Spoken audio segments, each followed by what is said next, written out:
NATO expansion is not over for the Russians. It's a reality. NATO's sitting on its borders. It's not about future NATO expansion. It's about current. NATO expansion represents the following to Russia. And near this I will end. It represents a profoundly broken promise to Russia made by the first Bush that in return for united Germany and NATO, NATO would not expand eastward. This is beyond any dispute. People say, well, they never signed a treaty. But a deal is a deal. The United States gives its word unless we're shysters. And if you don't get it in writing, we'll cheat you. We broke our word. And when both Putin and Medvedev say publicly to Madeleine Albright and others, we, Russia, feel deceived and betrayed, that's what they're talking about.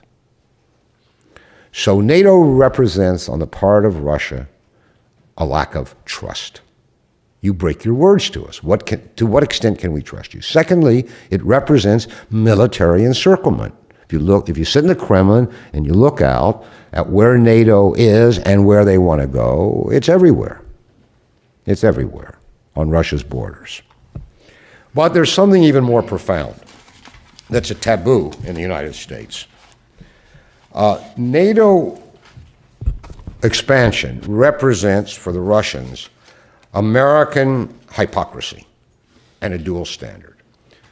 And they see it this way, and I can't think of any way to deny their argument. The expansion of NATO is the expansion of the American sphere of influence.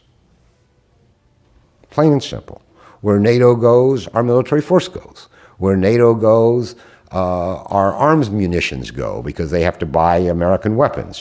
Where NATO goes, Western soldiers go who date their women. They bring along their habits and all the other things. It's clearly, undebatably, indisputably, an expansion of America's sphere of influence. So there has been a tremendous expansion of America's sphere of influence since the mid-1990s, right plunk on Russia's borders. All the while, every administration, American administration, saying to Russia, including the Obama administration, you cannot have a sphere of influence because that's old thinking. Well, I mean, the Russians may be cruel, but they're not stupid.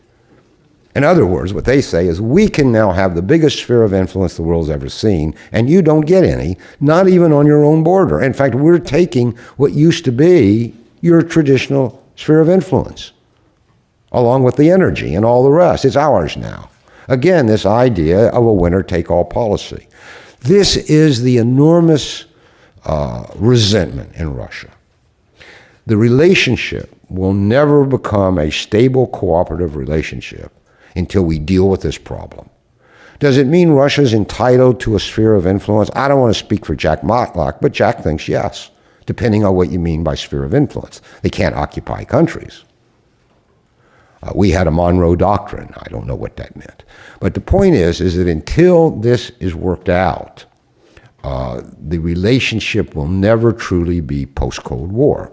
The problem is it's taboo in America to talk about this issue of who has a sphere of influence, who's entitled to it. I think there are solutions, but you can't even get the question asked.